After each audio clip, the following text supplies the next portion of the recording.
Hello, welcome again to New Meta Podcast. This is episode 152.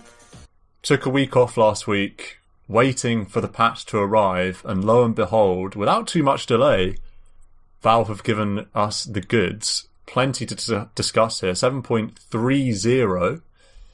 Marco, Adam, welcome again. Marco, how are you doing? Another big patch episode. We do like our big patch episodes. Yeah, we've only been asking for one for about 20 episodes, but finally made it.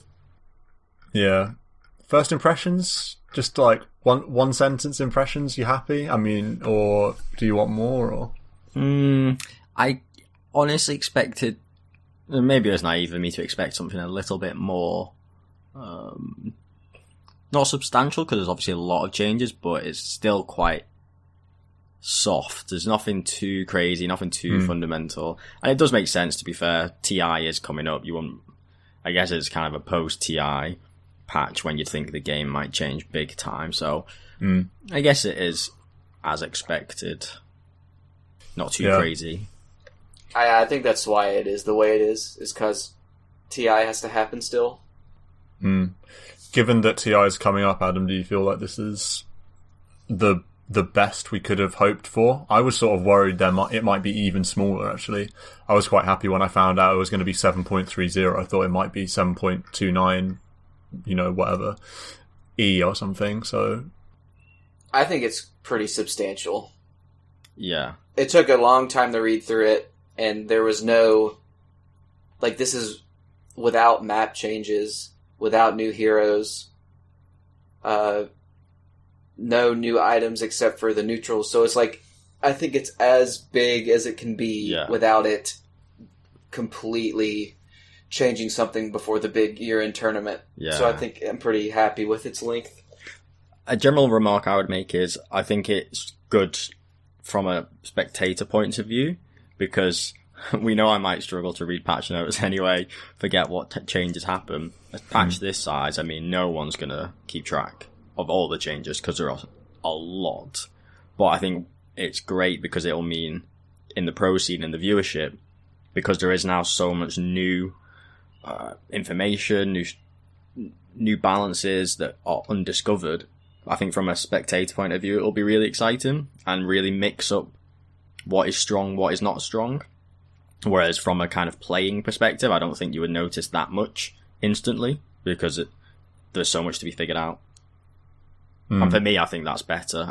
I'm looking forward to watching Dota, if I'm honest, and seeing what the pros can make of all of this. Yeah, definitely. And that tends to be the way that it goes, isn't it? There's an initial period of random trying stuff, and then eventually pros figure stuff out, and then that trickles down to the pubs. So yeah, I look forward to the shake-up that will ensue. I'm sure everyone does. That's why we've been waiting for it, right? Because it's been so static for a while. Yeah. But yeah, I agree. Spectator patch, that's what you want in the run-up to TI, I think. Yeah.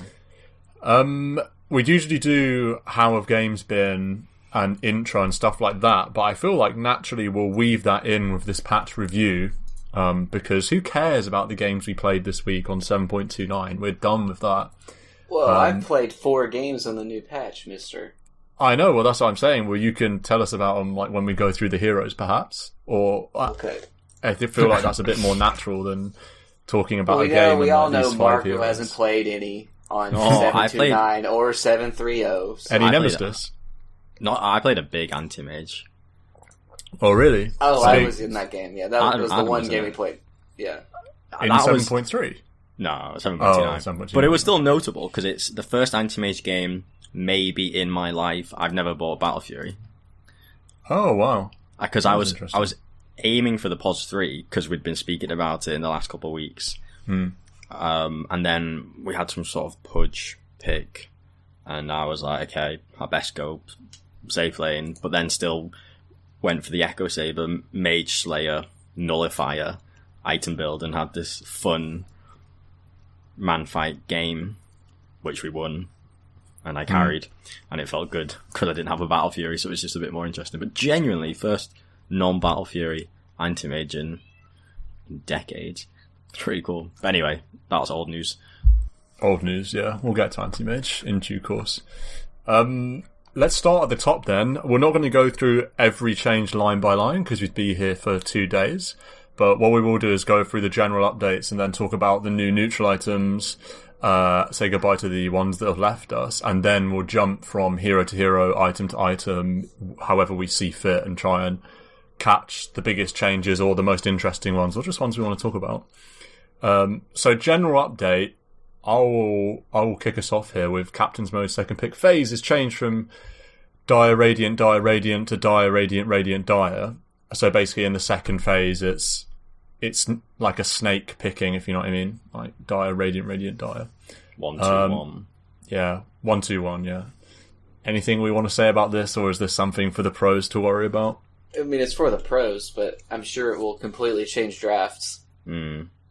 Yeah, they seem to do a lot of these CM pick order changes. They quite like them in the general. Now, I guess this would mean that Dire has a counter pick, basically. If Radiant is first pick and you go into the second phase, Dire has a pick to counter the 2 Radiant picks before it. Yeah. So Radiant in the can phase, counter so one they Dire hero. Yeah. But they get put 2 at once.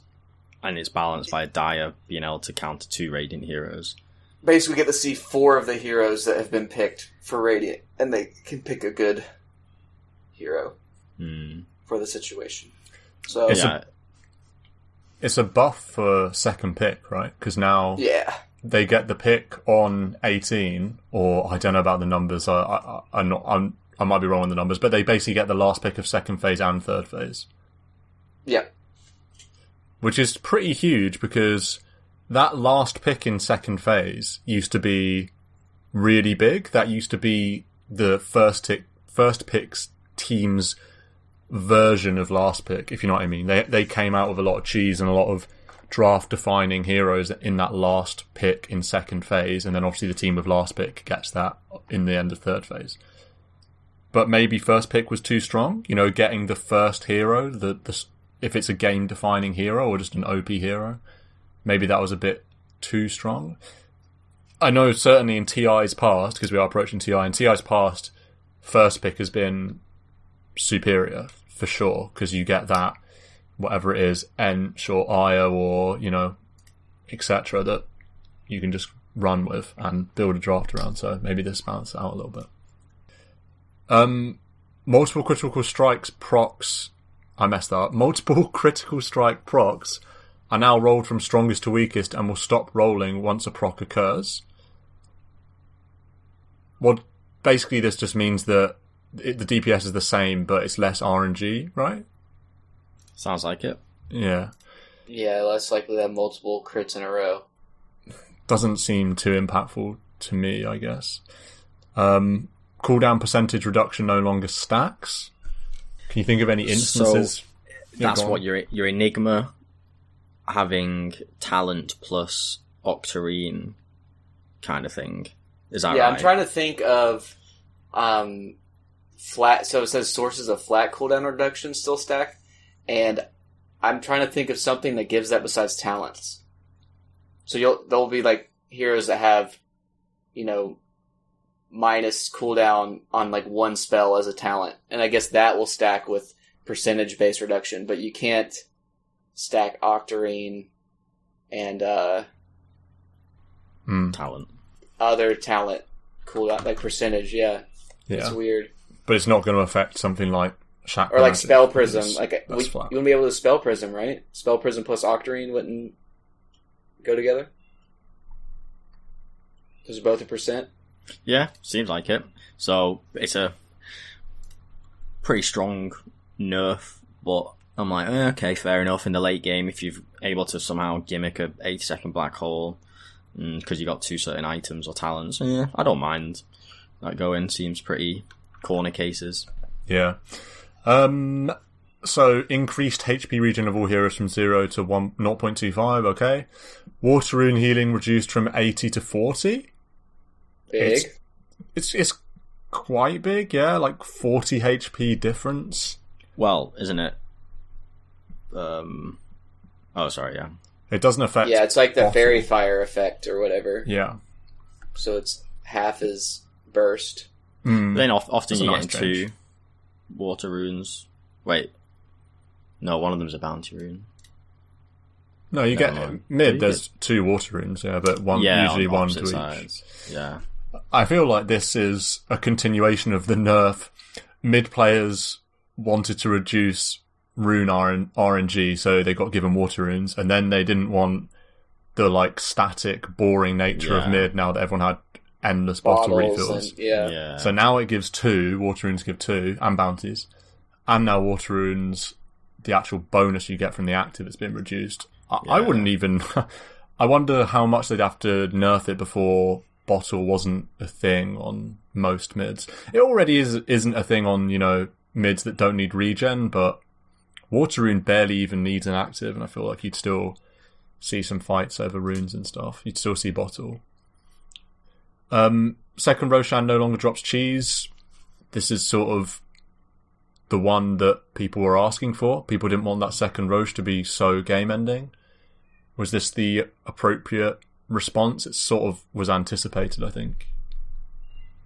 Yes. Yeah, if you're going to have the Ag Shard, which is already 1,400 gold. Yeah. Might as well, it's just too much stuff. Aegis plus cheese plus Ag Shard is a huge buff, but I guess that means the third one gives cheese and Ags or Refresher. Or is that how it is now? Yeah. Well, so now third makes it later. Yeah. I'm surprised. But if you get to a third Roche, is that's a legitimate length of a game. Yeah. Yeah. And then it's relatively not as powerful. Getting all of that stuff. 40 minutes in the game versus 25. So I'm just surprised they didn't do this change earlier. Yeah, I think so. Because cheese was second Roche for so long. Yeah. It's just it's been in the game for probably as long as I've been playing. Bloody Aghanim Shard messing everything up. Yeah. Neutral item creeps now drop 5 neutral items per tier. This is quite a big change. Supports rejoice. Position 5s that never get to have a neutral item. There's a lot of rejoicing, to be fair. I feel like this is one way to address the neutral item problem that I hadn't considered, which is just that they drop more. Because I think there was a lot of complaining in the community about neutral items in general. At least I was seeing a fair bit of that and a lot of discussion about how that would be fixed. So do you think this is... What's your opinion on neutral items? Do you like them? And if so, do you think this is a good change? I'm used to them now. So I saw the argument that they don't really add anything. And then I also saw the argument that it completely ruined Dagon because every neutral item just gives giga HP. But I don't know, I kind of like them. And they're a bit RNG, that is true. So one way you can combat that is just have more of them drop so there's less variation amongst the tiers. And also, not to get ahead of ourselves, but they kind of eliminated some of the more popular ones. Some of the more, really good ones. Yeah. Speaking of which, do we want to jump to that now, then? So, the neutral items that have left us. Faded Brooch, Ironwood Tree, Imp Claw, Illucape, Minotaur Horn, Orb of Destruction, and Ballista. Any shout-outs? Any RIP shout-outs you want to make from that list? So as a support, I only ever get to have a Faded Brooch out of all of these things, and that did feel really good. Yeah. But the ones that I won't miss are Illusion. I mean, Illusion's Cape was just so obnoxious for Illusion Heroes, so I'm pretty happy that's gone. I love having Faded Brooch even on a core. MS and Mana. I guess MS. I mean once we're at tier 3 items, I get to have the Faded Brooch. Yeah. I certainly won't miss Minotaur Horn or whatever. I just didn't... First of all, I didn't like it because I never pressed the G key, even though it's so huge, it's so high impact to have BKB for even just 1 second or whatever it was. I never used it when I had it, and I would just get so annoyed when someone would spell immune out of some kill combo because of some neutral item. Like, come on. BKB is so game-breakingly good. I can't believe you just give spell immunity on a neutral, so I'm kind of happy. 400 health. Yeah. I think Ballista as well was, out of the tier 5s, that was the one that people seem to hate the most on your it's like either you have all melee cores and it's useless, or you have a sniper or a Medusa or a TB and it's like unbeatable. Yeah. So, yeah, it's just kind of bad all the way around. Yeah. I would agree with that list, I think. Certainly Faded Brooch and Ballista are the ones that, and Illucate were the ones that people will probably be happy to see. And then Impclaw, Ironwood Tree and Orb of Destruction, so. Yeah, Ironwood Tree is like, good stats. I was surprised they removed it, but then they immediately replaced it with something that gives the same amount of stats. And I like the one they replaced it with because I don't like Timbersaw or Hoodwink.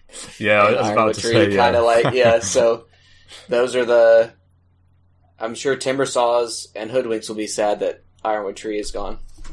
Yeah, no more fancy Timber players. Yeah. Let's go to the item that's replaced it then, which is Pig Pole. Tier 1, of course, and 6 to all stats, and then the active is Pig Out. Turns the owner into a pig for 4 seconds and grants 10% move speed and a 25-second cooldown, 50 mana cost. I got to experience Pig Pole in my one game of 7.3.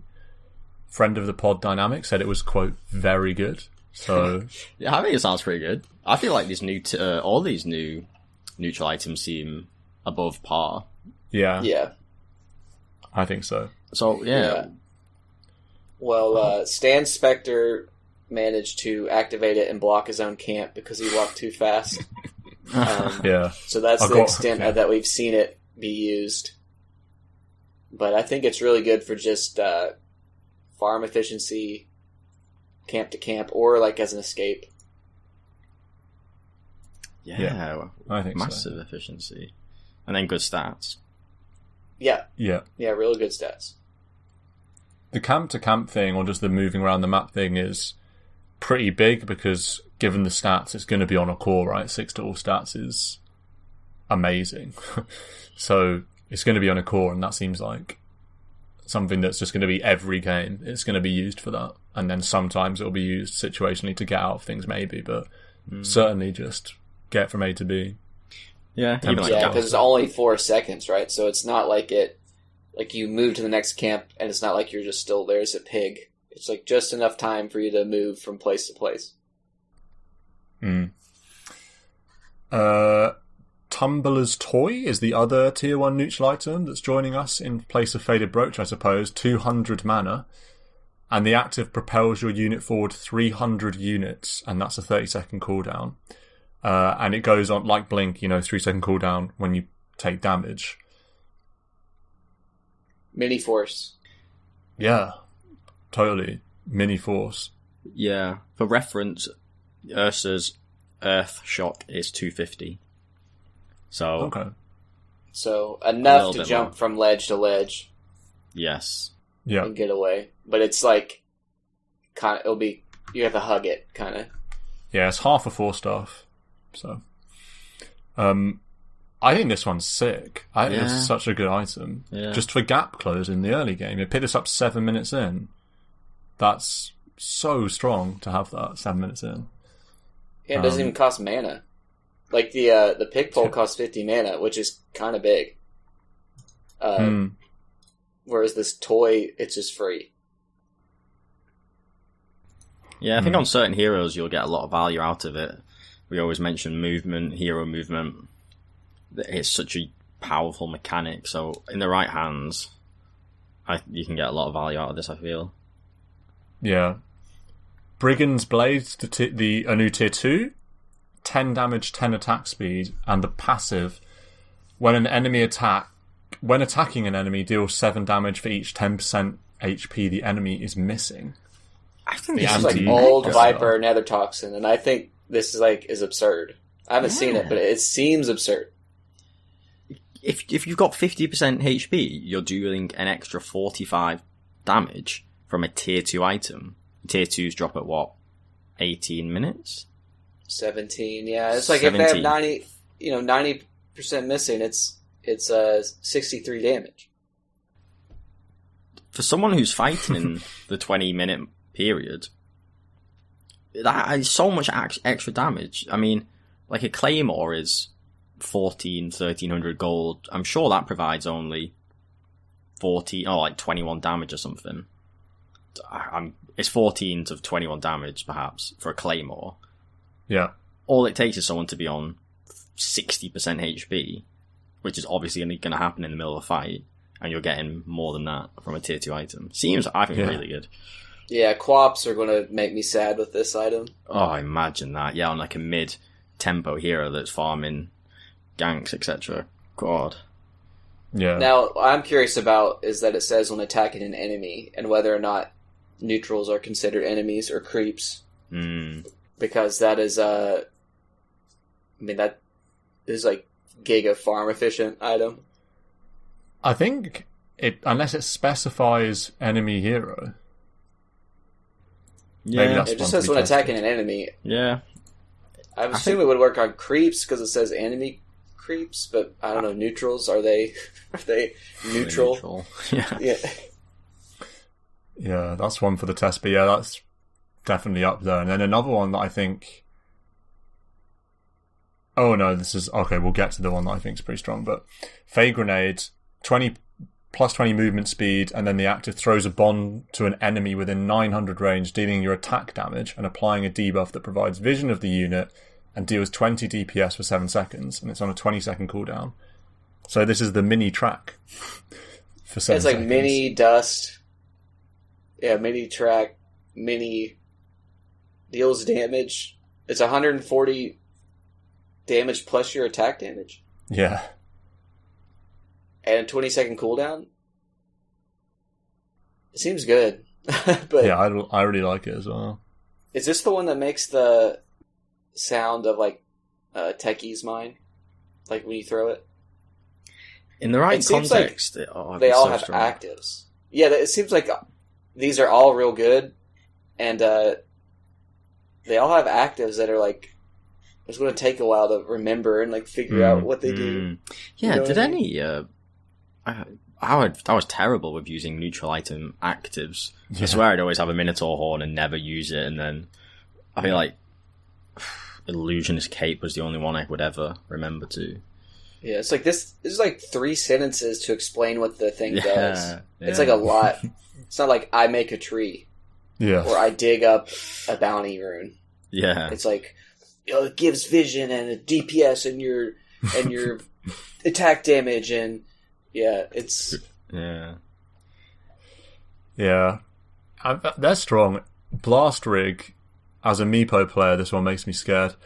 So grants 8 armor, first of all, and then passively, the next time you get attacked by a hero within 300 range, so basically the next time a melee hero attacks you, explode, dealing 300 damage to all enemies within that 300 radius, and applying a 100% blind for 2.5 seconds.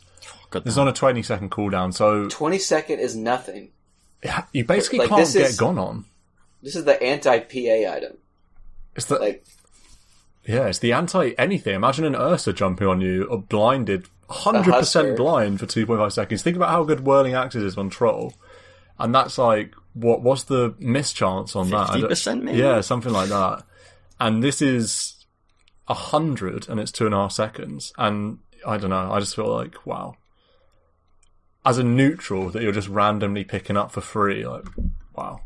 So strong. How do you play... You actually can't play Meepo. You can't go on someone with this as Meepo, or any Blink initiator, like even in like an AM or a PA, you can't soft commit. These are heroes that can't soft commit, and it's almost like an Aeon disc. You need to proc it and then get out.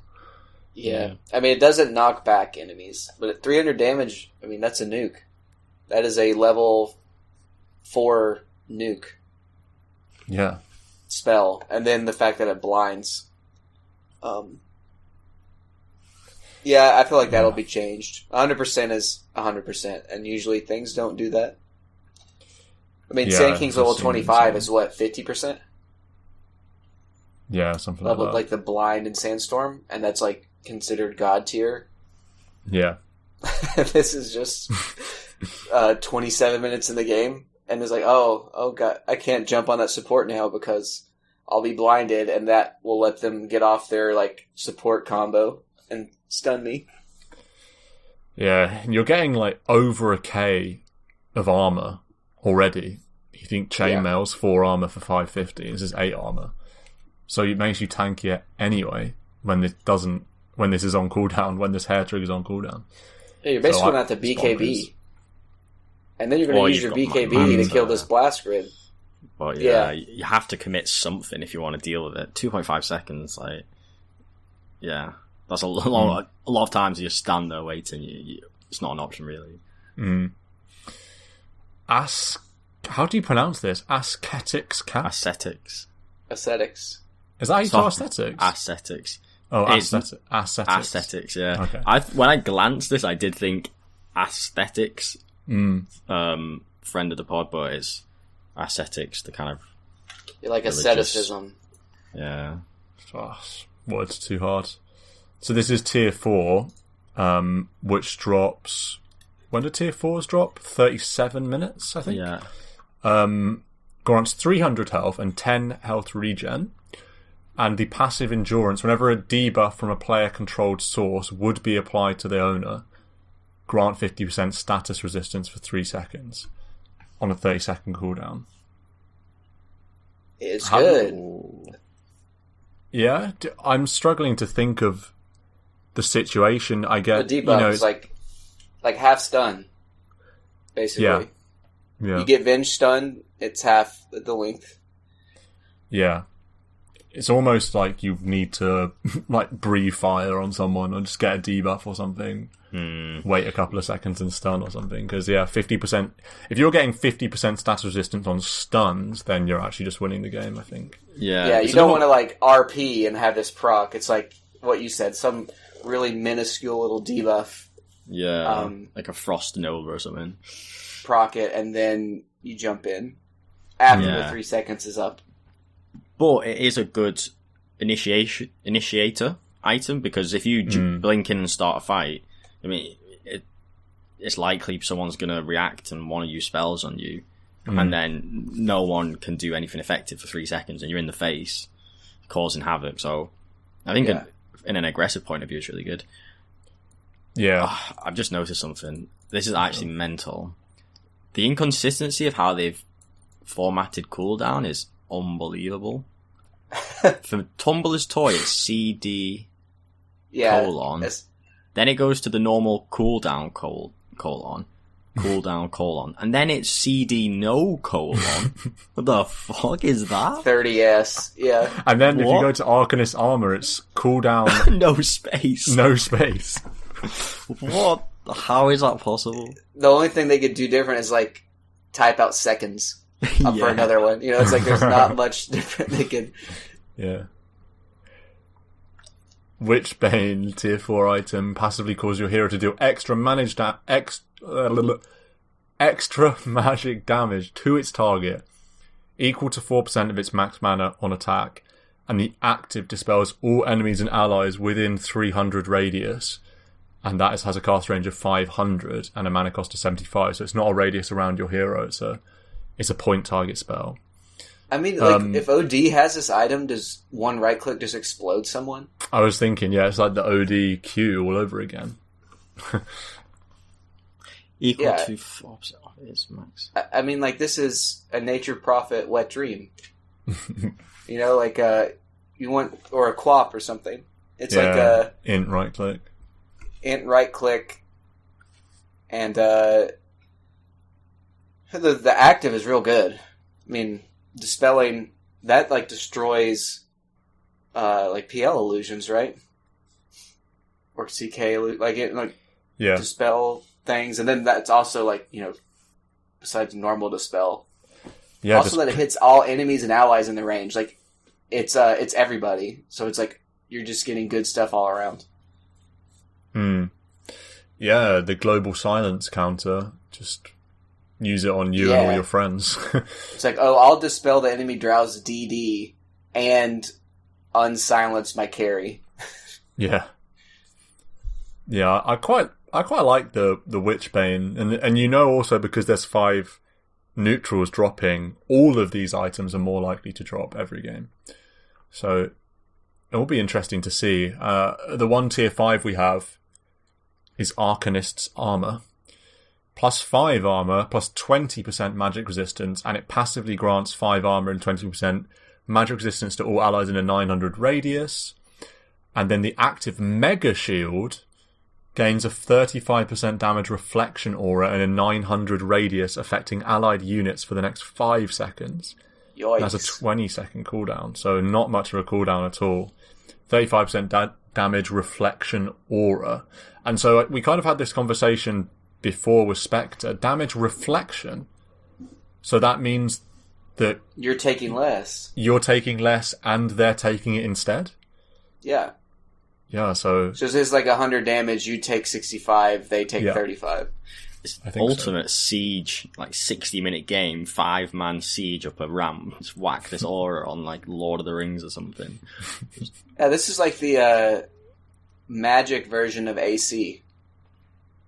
Because it's giving the magic aura and the armor aura, but then it's also it's got a Giga Spectre active. Like, I don't want to imagine.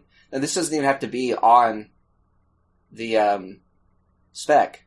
It doesn't even have to hold this item. Just the support holds the item and turns it on. And she gets it, regardless. So she can hold like an Apex or some other gargantuan tier 5. But like, yeah.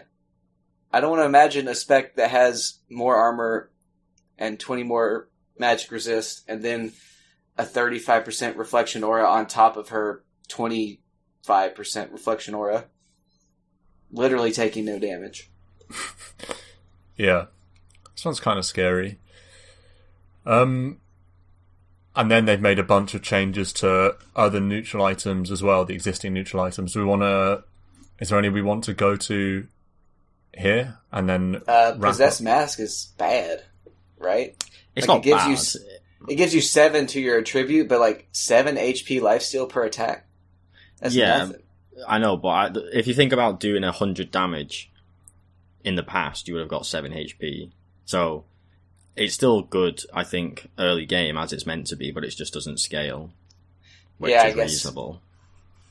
Yeah, I like that actually. I think it's very good, yeah. A Morphwing's not going to hold it for a long time now. That's good. Yeah, definitely. Ceremonial Robe and the Stormcrafter not triggering when they're invisible, but particularly the debuff not being visible if enemies don't have vision of you. That change's been a long time coming, because there's so many times where I've spotted invisible units or smoked units or hiding units from being like, why is there a ceremonial debuff on me? And they're like, oh god, they're all here. So I feel like I've actually experienced that one. That's not like a little bug fix. That's actually a pretty big change. Flicker is a lot different. Blink in place if the owner received damage in the last 3 seconds. There's no more of this like Giga carry. Ridiculous escapes. Just keeps like escaping. But I think you can still do like some cool stuff with it. You can blink in place and disjoint things, and you still dispel yourself. And if you're running away and they don't have damage on you, you still can flicker away. Like it's still real useful. Just not like every carry needs to hold the flicker because it's a free blink that's not disableable. And the spider legs, in a similar vein, so no longer considered a boot. Movement speed bonus reduced from 65 to 25. When it says no longer considered a boot, do you think that... I think it's a buff. You think it's a buff? Well, I didn't know that it was considered a boot beforehand, but that just means this is more move speed. Because it's stacking with your boots now, instead of replacing them. So I guess it's only a nerf to like when you go bootless in the late game. Yeah. and kept spider legs. But like, if you have boots and spider legs, you should be faster. Yeah, I think so. Especially if you have boots of travel. You should be really fast. Yeah. It's interesting, the flicker change I just tested, there's no indication of the 3 seconds. So if you're trying to run away and you think you might have not taken damage for 3 seconds, you've got to just guess it and just hope for the best. So it's quite interesting. Yeah, because you can still use it, but then you'll end up blinking in place. Yeah, for sure. With that said, I feel like the floor is open to any heroes or any items or anything else that we want to talk about in this big, long, epic patch. Any place we want to go to first? I feel like there are some headlines. Adam, maybe you can choose, given you've played the most games. Anything that you've experienced or that stands out to you here? Yeah, things I've experienced is almost every game's had Tinker and Kunkka in it. Oh, Kunkka. Yeah. Yeah. That makes me... It's Silver Edge, it's not Kunkka. It's... Okay. Annoying, is what it is. Yeah, I guess Tinker is like the biggest change. The biggest like single hero change, I would think. Maybe Tinker and Clinkz, but I think the way Tinker plays out makes it's not just like a simple rework of a spell. It's like completely changes how you build the hero. I don't think we need to like run through all the changes. If you're listening and you want to know what happened to Tinker, go read the patch and then come back and like listen to the rest, maybe, because we're going to waste so much time like listing everything. But we don't have to list it, like it has been the most fundamental. Yeah. So like you don't have to buy boots of travel. Change.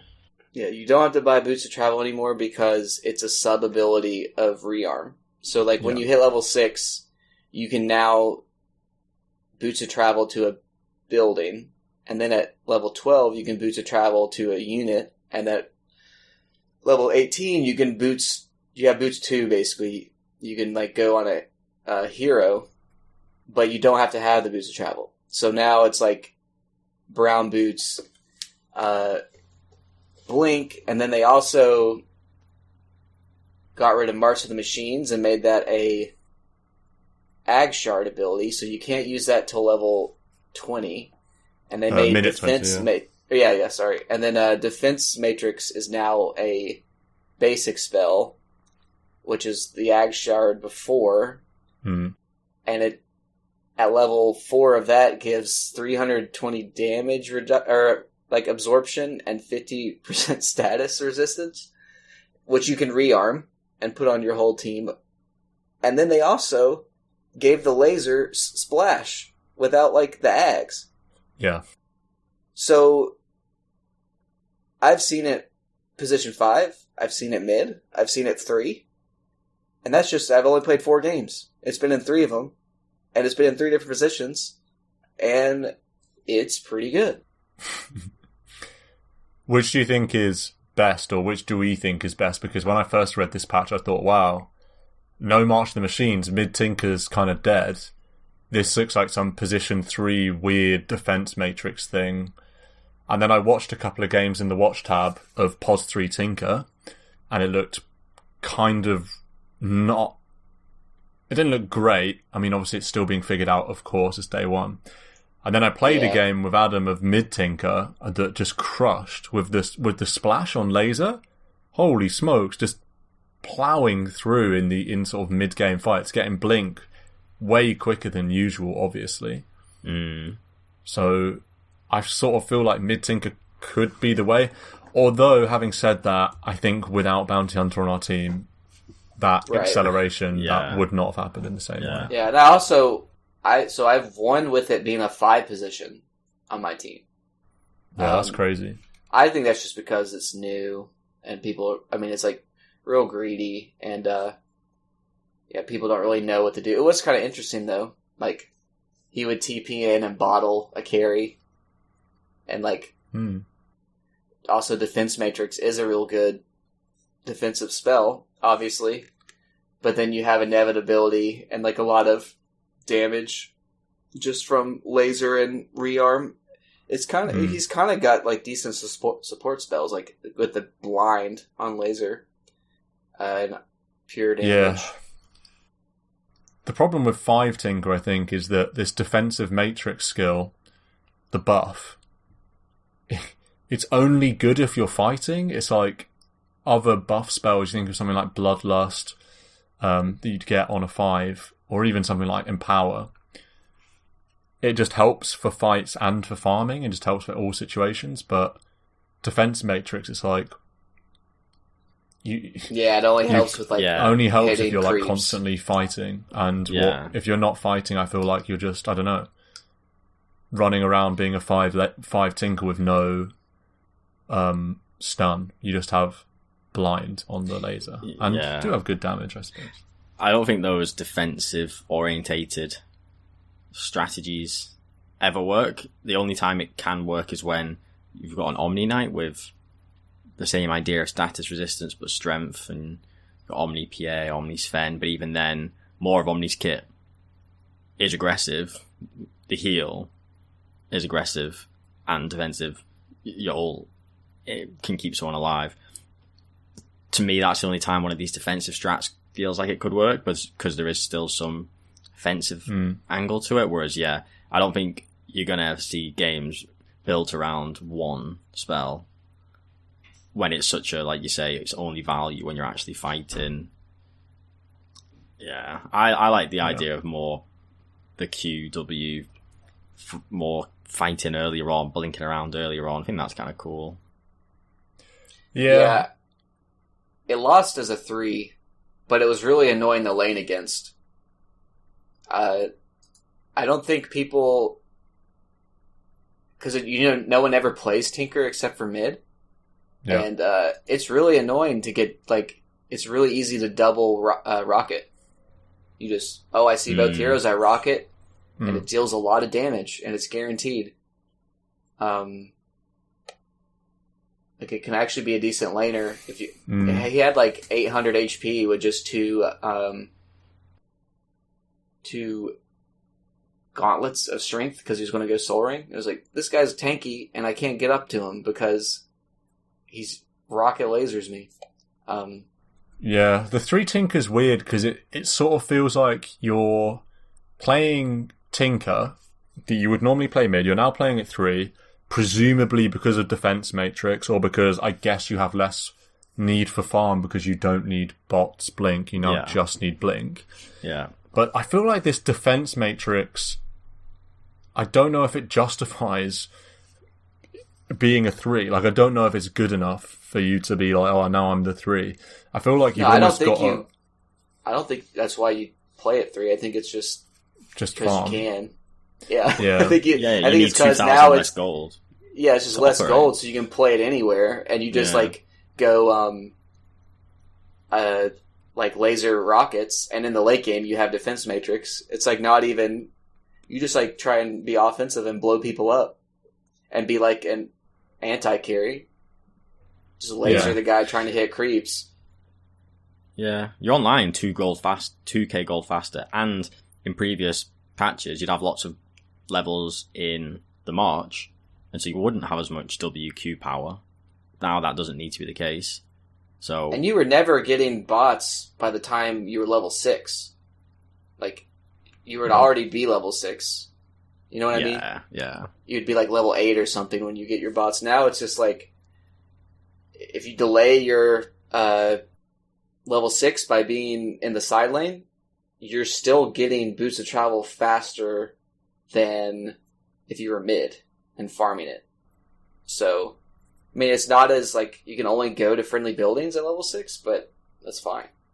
One thing I would say that the cooldown or the channel time for this keen conveyance, whatever it's called, 4.5 seconds, 4 seconds, 3.5 seconds. Considering the amount of times you're using that spell, that extra 1.5 seconds really does add up.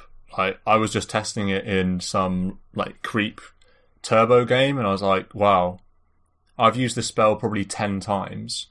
That's 15 seconds already, and I'm only like level 8.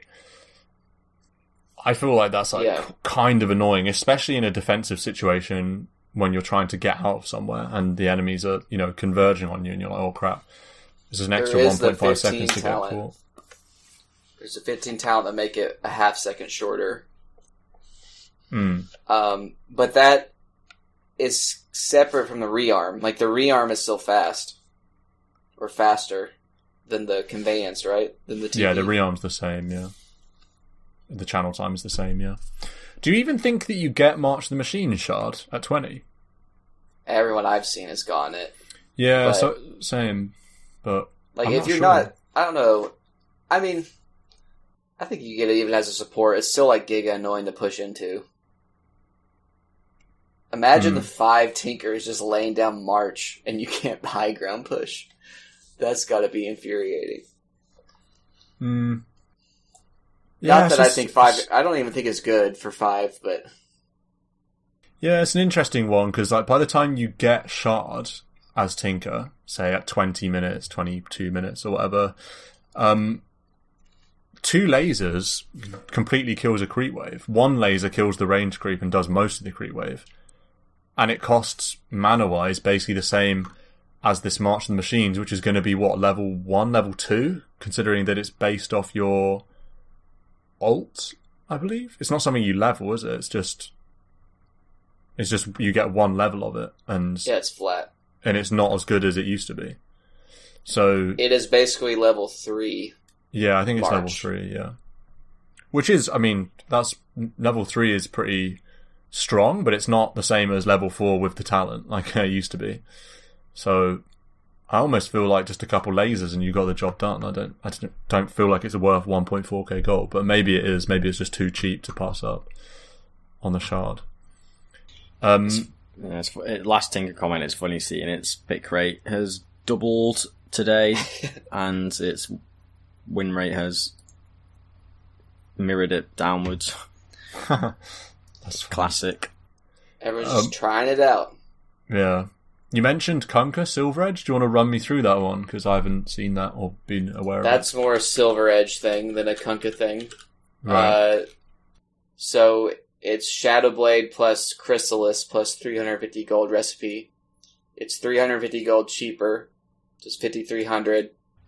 And now it's 60 damage, 40 attack speed, and a 30% chance of a 160% crit. And when you attack out of invisibility, it's a guaranteed 160 crit with 175 bonus damage. So basically every Kunkka is just trying to one-shot people with the Silver Edge. And it's annoying. I think Tidebringer got a little number buff as well. So it's even more Tidebringer splash plus crit plus bonus damage. Yeah. So it's just real frustrating to be a support that's not even the target of the Kunkka, and you just get cleaved 100-0.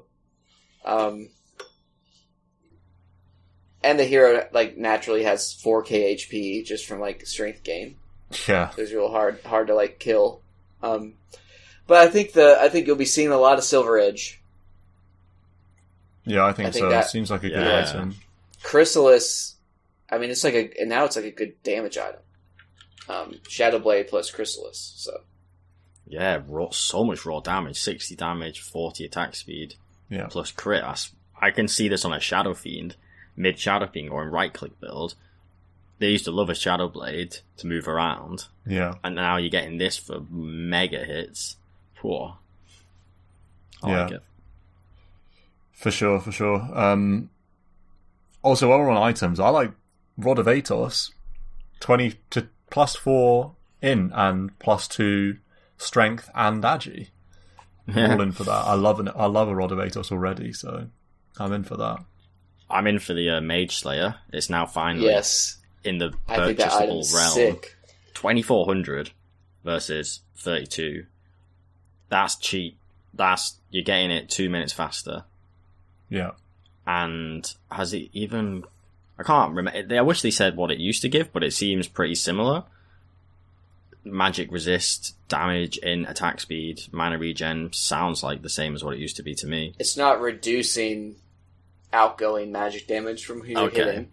I don't even cared about that, yeah. Yeah, but it's like 20 magic resistance, 10 int, 20 damage, 15 attack speed, 2 mana, regen for 2,400 gold. Is nothing. It's got a great build-up because it's Oblivion Staff, which is 3 cheap things, plus a cloak, which is cheap, and a 400 recipe, which is cheaper than the cloak. So, like, I don't know, anti-mage item, PL item, might go that over Hood on heroes. Yeah, it honestly could be a Hood replacement.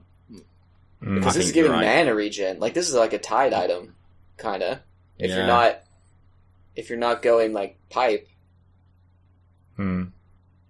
Because, with Hood, a lot of those components are HP regen, Ring of Health, Ring of Regen, and that's all kind of nice in the early game when you want HP regen, but when you hit the mid-game, 17 minutes, you don't actually care that much about the HP regen, or the HP aura, or whatever bullshit Hood gives you. You're actually just wanting the magic resist. So, this Mage Slayer gives you that, and then gives you these other better attributes. So, I think you're right. See it more. It's like, is pipe active worth 20 damage, 10 int, 15 attack speed, and 2 mana regen? Yeah, I don't think so. Yeah, well, watch the space with Mage Slayer. That'd be interesting to see if it comes in more. I mean, I'm almost certain that it will. It seems just, like you say, for all the reasons you say.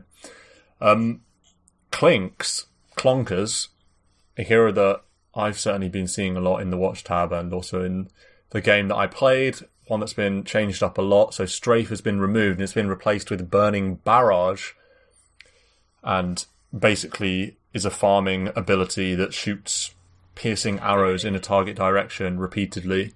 Is it like Dro's? Kind of. Yeah, kind of. Except they don't disappear when they hit an enemy. They keep going. They like pierce through.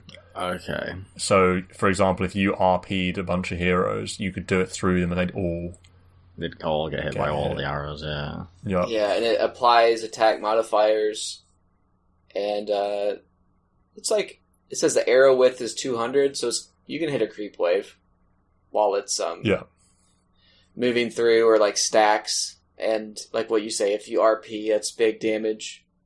And it's like a channel as well. Yeah. So all I know is that one of my friends played it, and he was against the Nyx, and he was very sad. So the Nyx just ease, and you get stunned, and you stop shooting. Yeah. But in theory, it seems kind of good. Does this do mega damage then? Is it a mega DPS thing? Once you have a Dezo? DPS. I would say that it's not the same as Strafe, though, in terms of Clink's DPS. I think Strafe was much stronger. Yeah. This is wave clear versus single target. Yeah, exactly. I think they're trying to turn Clinkz into an actual carry rather than some weird blow-up gimmick hero. Tower ratter. Like, this is not Tower Rat. Yeah. Because Strafe has been removed and this comes in its place, and now you can farm much better, but you don't have the same level of single target damage that you used to. So I feel like I like the direction, but I don't think it's good personally. I think Clinkz is weaker now, especially in pubs. Maybe in the pros you could make it work, but ultimately you're still dealing with a really squishy ranged carry. So except when he death packs, then he's kind of tanky. He can be tanky. Yeah, he can be tanky. I just love that it's like Skeleton Walk says, no longer can cast spells without breaking invisibility. And you're like, oh man, that means you can't death pact without breaking invisibility. And right beneath it, death pact can be casted from Skeleton Walk without breaking invisibility. Yeah. So that's funny. I know, what other spells was he casting? Burning Barrage. Could you strafe before and not break invisibility until you attack? Yeah. I guess that's what it was. Yeah. Because it's not like you're... Like, is Dagon a spell? Like, could you cast items without breaking invis? I don't think so. But... You have to go to Crit's Twitter to get the consensus from the upper echelons, and Crit tweeted, "The crimes against Clinkz continue." Oh, doesn't really? like it. Damn. So, Yeah, I miss the days of 5 Clinkz and 4 Clinkz. That was so fun. I wonder if this can be done. I mean, I'm happy to see Clinkz go. I don't want him. I wouldn't mind him being removed, honestly, from the game. I just can't stand Clinkz. I can't stand Clinkz. Adam's happy to remove about 40 heroes from the game. I'm surprised Clinkz isn't in there. Clinkz is not one of them. Oh man, Clinkz is 100% gone. Clinkz is first ballot gone in my selection. Any other heroes and items to shout out to mention? Or anything more Clinkz? You skipped Helm Dom 2. Yeah, take me there. Take me to Helm Dom 2. Helm of the Overlord. This item is actually good now. yeah, this isn't terrible anymore. I played last night with a Lycan that got this first item. He got Drum, this, AC, and we just destroyed like buildings. So now it's Helm of the Dominator plus Vlad's plus 100 or 1,000 gold recipe. So it's 50 gold more, 6,050, but you get a Vlad's. So it's now, because before it was Ultimate Orb plus a big recipe. Your bonus stats go from plus 20 to plus 8, and you can only get 1 creep instead of 2, but you can still get Ancients. The 1 creep movement speed is 400, and it gets, instead of 25 attack damage bonus, it gets 80, which is huge, and it gets 8 bonus armor, and then you also get the Vlad's Aura, which is plus 3 armor, 1.75 mana regen, plus 18% damage, plus 15 lifesteal, and the 1200 radius. So really that creep gets plus 80 damage, and then another 18% damage on top of that. So it's kind of like, yeah, it's like 100 plus damage. All I know is you Helm Dom the Granite Golem, you press the drum, the Granite Golem is like chunking the tower. Oh, you can still dominate Ancients. Yeah. So, and you're getting the Granite Golem aura. Yeah. Yeah, it's just like a good siege item. Like, it's a lot. Like, Vlad's is such a useful thing at all stages of the game, and I like the slot efficiency of it. I don't know who would actually get this item other than a Lycan. Because who uses Helm Dom? Or some Vlad spying. Yeah, it's like Darkseer is not going to buy this. So who else buys Helm? Chen? Yeah, Chen is too hard to get on Chen, 6k gold. Yeah, it is a great Lycan item though.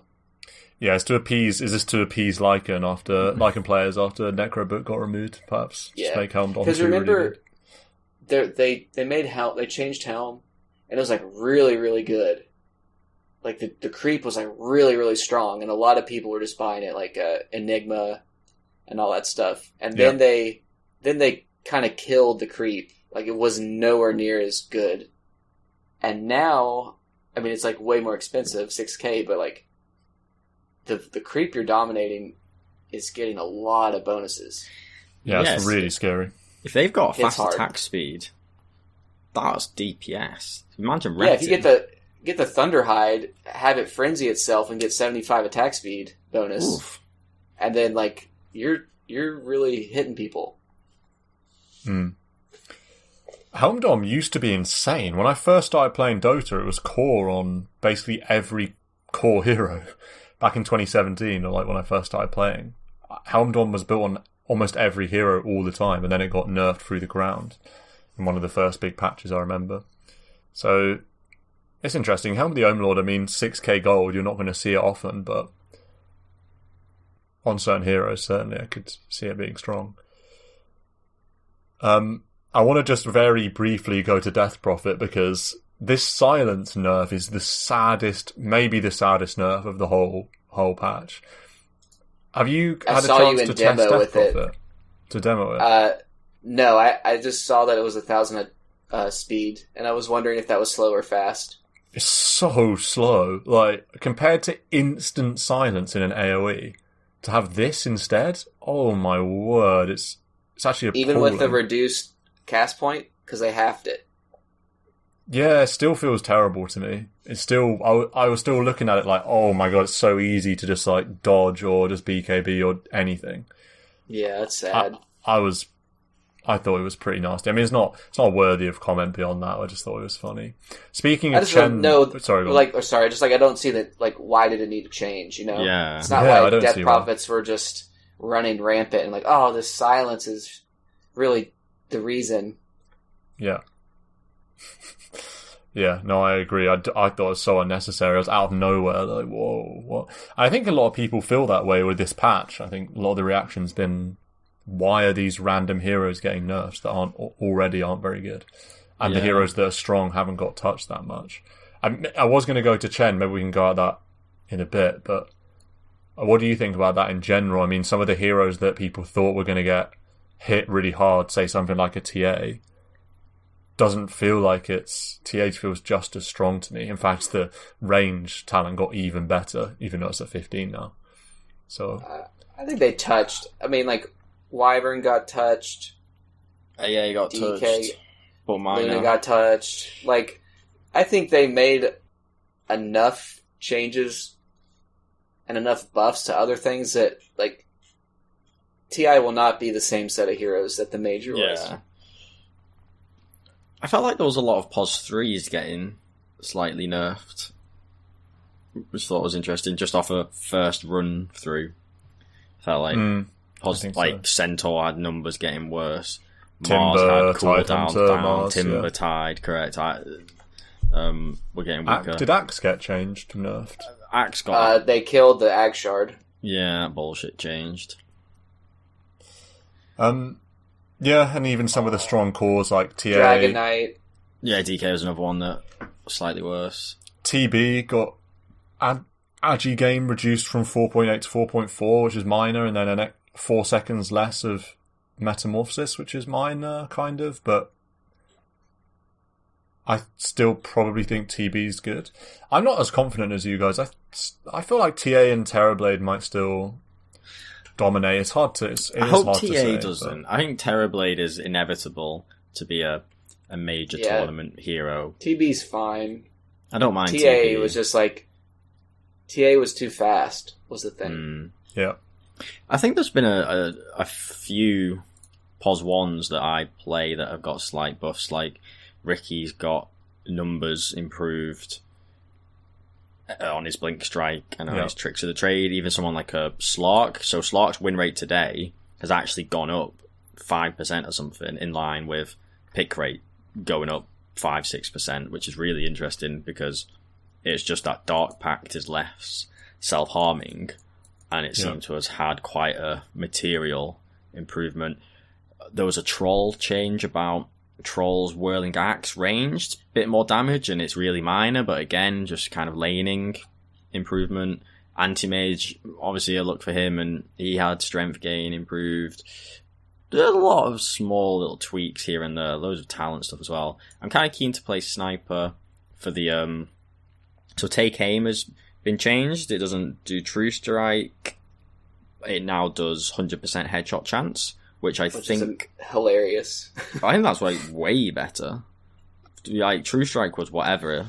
Who cares? It's like were you against Windrunner, and that it was literally that was it. You could own a Windrunner, but now it's 100% headshot. Which, if you put levels into headshot, is decent damage.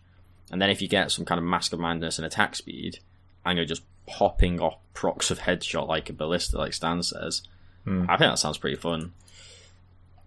Yeah, so I definitely think it's stronger. Yeah, there's I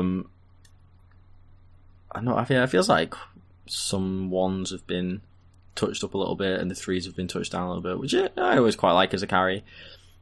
However, to me, and I can't believe this hasn't been mentioned yet, the biggest change of the patch is the Pudge. Is the Pudgeka. POS 1, POS 2, POS 3, it's back. With the Meat Hook now instantly kills any non-ancient creep like an arrow. Yeah. So, honestly, that is such a big change to the hero. Whereas, in the past, you maybe tank 500 HP to kill a large camp. now and that includes using a dismember, say, which is but now you're going to hook the little wild things to the big one and be like, damn. If that happens, your game's actually over. The problem, I don't know. The problem is Pudge 4. My Pudge 4. Oh my god, I've said Pudge 4. Pudge 4 is now going to be even more useless in my games because they're going to be like Moranas. They're going to be using their man. Like they have enough for 2 hooks, and they're going to hook a satyr, and then be like, I'm good to go. No mana now. That could potentially be a grief. However, in the serious core farming Pudge world, it is a massive buff in terms of farm speed. But then, like I said, the resource, so much less resources necessary to farm, which means more resources to use in other parts of the map. Even just the speed of farming is so much faster now. It'd take ages to kill a big creep. The Hood Axe is really good. Like, it's a lot of damage. It is, yeah. So I am very keen for this. Very mana intensive, but lower cooldown than arrow actually. I think with a Soul Ring you'll be fine to pop Soul Ring and hook, and you kill a camp, and you are gonna build a hood, so that means the HP loss is gonna be accounted for with HP regen. So I feel like Soul Ring, Hood, Blink, Ags, it puts you in very good shape. Well, we'll see. Coming to a pub near you, no doubt, is Pudge hooking some creeps. That we can guarantee. Yeah. I wanted to touch on Chen, a hero that we usually ignore in patches because we don't understand, but I think Do we understand it? Well, I don't know if I understand it, but some of the things are quite fun. I feel like the Scepter now giving Hand of God a strong dispel. That's awesome. That's so cool. I mean, imagine getting 5-man RP'd and then from across the map. Global Abaddon. Yeah, global strong dispel. How strong is the buyback? Buyback Chen into it's like into Hand of God. You know, I could see that happening in a pro game. Late game when you've got your POS 1, like we had the Gyro, who's stunned, disabled, can't get BKB off, can't get Satanic off, and you can save with Hard Dispel. Oh, that is cool. Yeah. But here's the thing, though. Divine Favor doesn't give heal amp. It just gives armor aura. That's so sad. You can't be the heal god anymore. Like, what does that spell do? Just give armor? I don't know. Now we're getting into the territory of what does Chen do. What does Chen do? That is not your holy persuasion. Okay, so it gives armor and it gives regen per second in an aura. So 5 HP regen, yeah. 5 armor, but no heal amp. That was what was so cool. Yeah. And the Holy Persuasion shards, now you get to target 1, 2, or 3 ancient creeps based off your Hand of God level. So you can get 3 ancients, late game. It's not bad. I feel like Chen is... I don't know. I want to play Chen, so that's a warning to you guys, but... I actually have a good Chen win rate as well. I've hardly played him, but I don't think he's as complicated. He's gone up 7% in a day. Yeah, I think Chen is actually so... Chen could be the most OP hero this patch. Like armor is really good for pushing. Oh, yeah. Like if you... Yeah, I mean... But here's... what's crazy is that has any hero ever had so many changes and workarounds and just like flip-flopping of spells for it to just like toil at 121st popularity? Like no one touches the hero and it just continually gets changed. Yeah, it's so funny, and it's still continually good in pro games. Yeah, every iteration is I feel like great. This one could be insane. The fact that it's gone up 7% win rate makes me scared for pro games. Not too scared because they will just touch it up, no doubt. Before TI, but I've seen in Watch Tab, I've seen Chen's just like destroying. I saw like Sinenko play a Chen that looked really OP, and then I saw some other support. I saw like Save or something, like VP's support play a Chen that just looked like busted good, just flying in, like Adam was saying, pushing with crazy armor and just being really good. And then now late game, you've also got this insurance of 3 ancient creeps and global strong dispel on 5 heroes simultaneously, which seems pretty good, even if it's expensive to get there. So, Chen, quite fun. Do you think Ags is core, or do you think it's just luxury and you still sort of go the normal mech kind of route? On Dota Buff, the trending guide, right? You know where it says like someone high ranked that won a game? Oh yeah. It says that they went 4 staff, Guardian Greaves and Holy Locket. Yeah. There's definitely going to be some games where it's OP. Yeah. Game dependent, probably. Yeah. And here's one where they got Helm Dom 2. That's hilarious. Nice. Yeah. I don't know. I feel like some games that's going to be absurd, like what you say against RP or like a Ravage or something. Yeah. Any heroes or items that you guys want to go to? Lich. Gotta shout out my boy. Both my ice heroes got buffed. Makes me happy. So, Frost Blast costs less mana at all levels. Only 5, but it's big because it's such a mana intense spell. But the big thing is Sinister Gaze. So the cast range got buffed to 600 at all levels, and used to go from 500 to 575, but now level 1 is better than level 4 used to be. Which is nice, and the mana has been halved, basically. And then now your Ag Scepter, in addition to being AoE targeted on the gaze, allows you to use spells while channeling. Chain Frost time. Yeah. And also there's a 15 talent to make it half a second longer, so it's a 2.8 second AoE suck that allows you to cast Chain Frost while you're sucking. And throw down your Ag Shard thingamajig and your armor and your Frost Blast. It's just really good. Yeah. And yes, it's 4.2k, but I played 5 and I got that first item, and it was fun. And very good. Because before it was you would have to throw out a Chain Frost and then suck and hope they didn't blink away or BKB preemptively or something. Now it's just I have 1,000,000 range on Sinister Gaze because I have a Psychic Headband plus an Aether Lens. And you can just be sucking them towards you and then throw out all the stuff. So it's a lot easier to initiate. And they also made Chain Frost faster. Yeah. It's 1,050 instead of 850 for the projectile. So, yeah, that's low-key a big change, because when you get Chain Frost thrown at you, that initial time before it hits you the first time, that's your chance to get away from the person you're with. And Delta Split, yeah. Yeah. So now it's just that much harder to do that. And once that first Chain Frost hits you, if you're not Delta Split, you're probably taking 2 or 3 hits before you're requisite distance apart. Any other heroes we want to shout out here? I have a couple I was going to mention. OD, I think. Go ahead. Well, I'll do OD quick, but I just think it's hilarious. Have any of you tried the moving while astral thing? No. Yeah, because it just seems ridiculous. So, first of all, Arcane Orb can affect Roche. That's just huge. That's a really nice change.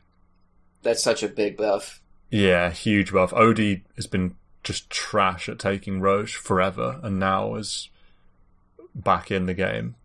And then grants an additional 5% mana capacity steal to Astral Imprisonment, and also allows allies to move at 40% movement speed during Astral Imprisonment, and they are visible but untargetable and can't perform any other actions. So it just makes the save that much better, because they have a chance for a pretty long duration. Astral is quite a long duration to move at almost basically half move speed for that amount of time. Yeah. Repositioning is huge.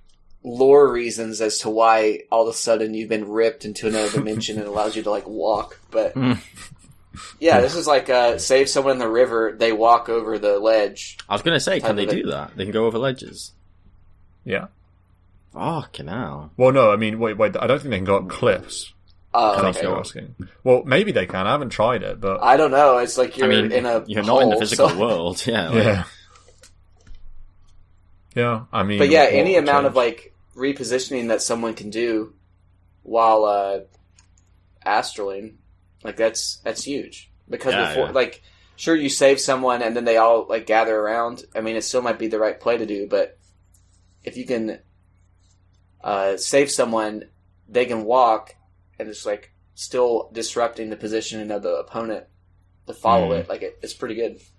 There was a clip of Astral in Chronosphere walking out of Chrono. Oh, wow. That's so dumb.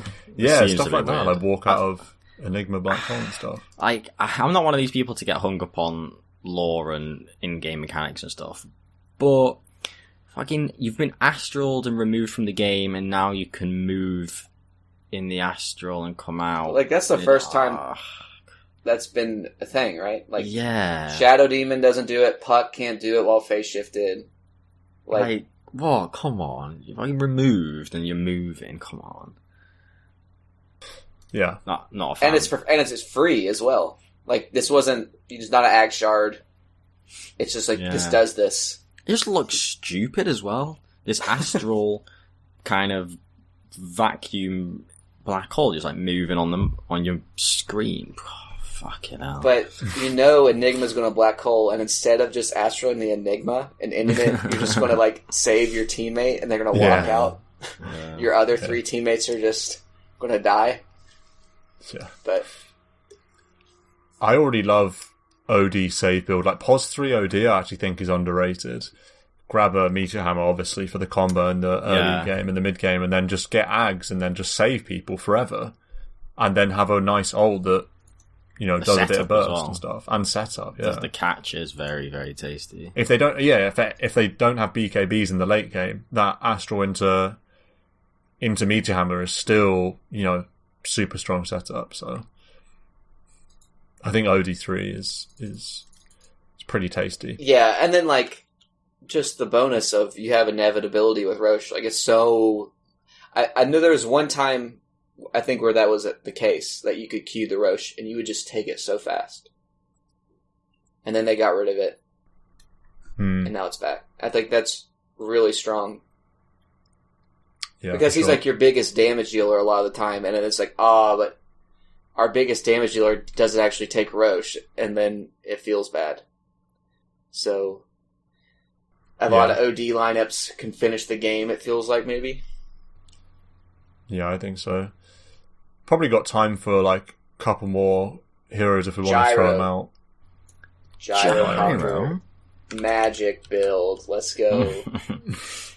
I mean, I was already playing support Gyro. I don't think they nerfed Gyro enough to where like it's still a fine carry. They reduced flat cannon range, but they like made it a talent, so it's actually a little bit longer at level 10.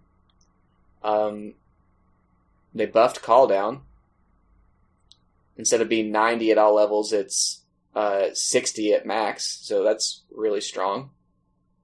But what I like is that the homing missile shard is pretty cool. So basically you lay down your missile, and then once it starts moving, it does a rocket barrage in 700 radius around it, which is really long. Like, it's way longer than your normal rocket barrage. And then it's like, okay, the hero's like running away from the rocket, or the missile, but they're taking a ton of rocket barrage damage while doing that. Or if they turn and they're trying to hit the missile, they're still taking a ton of rocket barrage damage while doing it. And it scales with your like 20 talent and stuff. So I think it's like definitely a viable support item pickup. I played a 3 Gyro and went like Veil E-Blade, and then of course like it's really good there as well. And they also Yeah, they also made the 25 talent.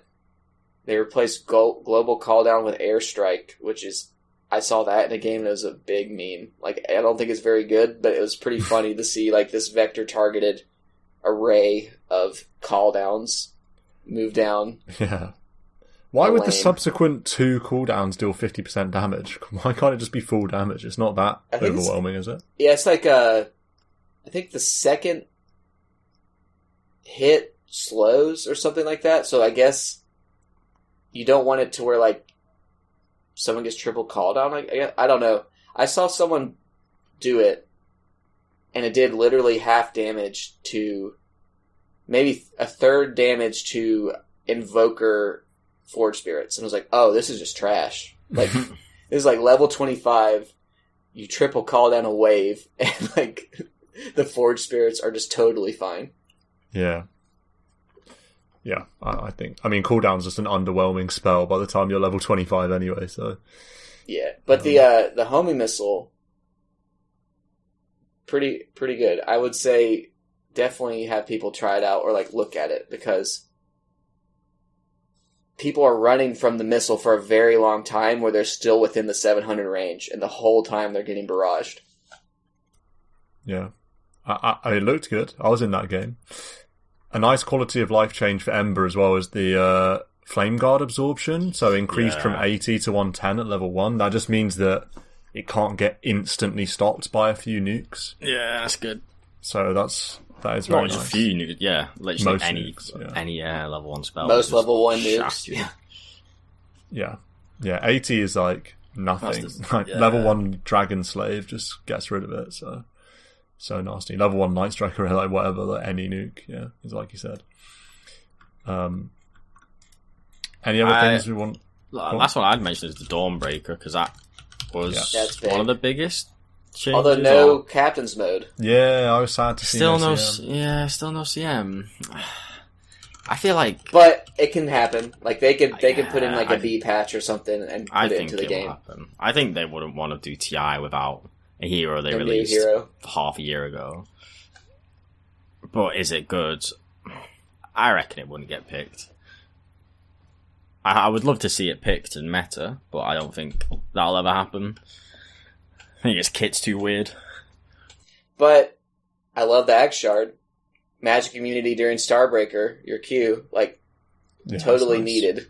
Yeah. Totally needed. That is going to be good, to be fair, when you're on top of supports, and usually they would use any spell and you're useless. So that is nice. Also a debuff, right? You know, if you have some crazy Veno stuff on you or anything, you just use Starbreaker and it's off you, which is quite nice. I like the Solar Guardian Agceptor, although I don't think you'll be buying it. But it's quite a cool idea to be able to hold the Guardian touchdown, and the longer you hold it, you get 60% evasion, all the people in it. Then when they're about to leave, you bang, come in with a stun. It's quite fun, although I don't think it's good, but it's quite fun. I'm like, how long do you ever fly through the sky anyway? Isn't it kind of 0 to 1 seconds that you're flying through the sky and then come down? Yeah, that's what it's saying, though. It's now giving you 3.5 seconds of airborne time. Oh, sorry. So you can choose. Do you want to channel on the area, or do you want to collapse down really fast? Okay, I'm with you. So if you channel for 3.5 seconds, you're doing 400 20 heal and evasion. Okay, interesting. So it's you're doing roughly 400, and then 60 evasion. So if your team's getting gone on, you can do some kind of super mech and evasion save. I mean, I guess just in the middle of a fight, you could do this as a bit of a... it's like, is your Slark team fighting their carry, and you just channel over this, and you can turn, or someone's like... That's good Roche, but I mean, the Solar Guardian is always good over areas, but... It is weird, though, because it's 4.2k to get this Axe, and it's like sometimes this could be really good, but is it? Do we actually I'm glad they went this route with a situational Ags versus what seems to be a core Ag Shard. You have to get core. You have to get that, and so it's only 1.4k. Yeah, to actually be able to play your hero. Yes. What do you think about the 10 talent? So you no longer strength and movement speed, but you could get hammer slow or starbreaker damage. I think the hammer slow 45% then or something. Yeah, I feel like it's going to be decent. And 30 damage at 10 is not bad either because it hits 3 times. It's true. I think the slow is going to be good to keep on top of people because you are reliant on that a lot to... Yeah. The slow's almost good enough to be good, so that might push it over the top to actually be decent spell. A general comment about talent, so I've not got any other specifics in mind, but I do feel like a lot of the talents have been nerfed at the earlier stages, so rather than these quite attribute fundamental focused numbers, I feel like a lot of these level 10 talents are now mild buffs to spells, which feel like they have less impact because spells are situational, not just some constant attribute buff. I feel like that happened quite a lot reading through. They definitely changed them to be hero-specific talents. So I feel like they're just generally a touch weaker on the talent front, which I think probably is really... I mean, that's not really that big a difference, but it does feel like a lot of them changed to be more spell-orientated. Yeah. But then, say with Dawnbreaker, level 15, you get bigger crit, and then at 20 you get less attacks to get Luminosity. I mean, can Dawnbreaker be a carry? Oh, I guess it can't be a carry. Can it be a disruptive Pos 3? Still seems like it's not going to be quite there, but perhaps it's a little bit better now. Yeah. It's interesting with the talent change. Yeah. So we're coming up to the 90-minute mark. It's probably about time to wrap up. Final thoughts on the patch or like overview? I got some quick shout outs. Yeah, go ahead. Just things that seem interesting. This Drow Scepter, your frost arrows don't take mana. That seems pretty good. Because they already split shot. And, like, before, you'd be like, oh, I have no mana anymore. But, like, constantly being able to Frost Arrow seems kind of good. The Mirana gives evasion on Moonlight Shadow. Seems pretty solid at level 15. Like, just flat 20 evasion, whether or not you're detected or not. Wow, seems pretty good. Really good, yeah. You are giving up minus cooldown on your Sacred Arrow. But, I don't know, flat 20 evasion global plus invis, like, seems totally solid for a utility hero to have. And I kind of like the direction Omni Knight's moving in. I was about to mention Omni. Yeah, he's like the anti-carry.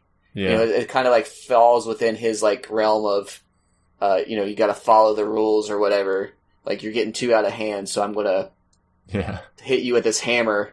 So the Hammer of Purity, which is the Ag Shard, doesn't heal you anymore. But if you hit a enemy hero with it, it reduces their outgoing damage by 60% for 4 seconds. And like, that's so nice. That's a lot. Like, you're the actual anti-carry, which I don't feel like there's a lot of anti-carries in the game.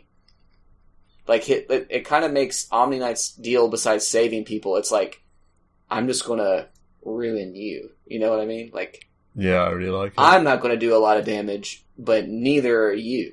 So like, I kind of like that line of play. And then Pugna Ward no longer has a mana reducing aura. As a support, I rejoice. And as a carry, I rejoice. And as any hero in a game against a Pugna, I rejoice. Because that was so annoying. I'm not going to lie, didn't realise it had a mana reducing aura, and I have played. Yeah, you would sit next to... I have played 92 games of Pugna. Like, you would be in the area and like, oh, why am I losing 10 mana a second? Oh, it's because of Pugna. It's like, oh, why can't I cast any of my spells? Oh, because this really annoying ward just drained all my mana more than Anti-Mage would. Yeah, I thought it just did the zap. I didn't realise it had a passive mana reduction. Yeah, but now it's like when someone casts a spell around it, it heals 2 hits to compensate. So that'll be interesting. Yeah, that's kind of bad, though. I feel it's like bad, but maybe it will do something between you decreping it, maybe, and then it heals while it's decrepit or something. Yeah, that's an interesting one. I think the last one that I was interested in was Quap Q. Now heals half. I think that's like so I played that as a 4 and it was like pretty bad, but I think it's really good mid. Like you can go that max Shadow Strike, and you're healing 40% a tick or 40 health a tick, and that's a lot of ticks. And like I think Quap can lane dominate pretty well with a max Shadow Strike, like even more. And then I think in the late game when you get that 20% or the 20 talent with the AoE Shadow Strike, I think you're going to heal like a significant amount with that. So an interesting thing to keep the eye on. Yeah, a couple of shout-outs for me is the puck not stunning on Dreamcoil was a bit annoying. That definitely feels bad. Also, SF, right-click SF with the Necromance mastery change. So the shard got reworked and is now an attack modifier that consumes 1 soul, granting your next attack 170% crit, 3-second cooldown, and also enemies killed grant an extra soul. That seems pretty strong, like 170% crit on a 3-second cooldown? Like, what? That seems worth 1.4k gold. I think it's pretty good, but then I want to imagine a scenario where Shadow Fiend consumes all of his souls without killing creeps. And like he actually doesn't do damage anymore. Yeah. No, that would be good. Honestly, Shadow Fiend with the new Silver Edge and this new Necromastery. Yeah. It's going to be a right clicker. Yeah. Yeah, he still has the he got a lot of talent changes, but he still has the Presence of the Dark Lord affects buildings. So, he's definitely got the capability of going right-click build, for sure. 25 attack speed talent now at 10. I know the spell amp people usually get, but 25 attack speed is... It's good. It's like something. A second tread. Yeah, it's like 3/5 of Glove of Haste or something like this. Glove of Haste 40. No, Glove of Haste is like 15, right? Is it? Does he get buffed in a Midas or something like this? But maybe it's like a Glove of Haste. So when in that context, it doesn't sound much. But 25 is also half a Hyperstone, or is a Hyperstone 60? Hyperstone's 50, aren't they? Treads gives 25 attack speed without being switched to Agi. Okay, so it could be just a Glove of Haste. I like that talent. I know everyone always gets Spell Amp even if you go right click for the farming, but I feel like it could be quite the fighter. Yeah. Yeah, so we'll see if the SF buffs are enough to turn my win rate around. But for that, we'll have to play some games. Just don't skill raises and you'll be fine. Yeah. Well, with that said, time to play some 7.30. Time to watch some Dotes, play some Dotes, have good times. The patch is finally upon us. Join us again in a week's time. And until then, have a final whistle. Let's enjoy some new patch Dota 2.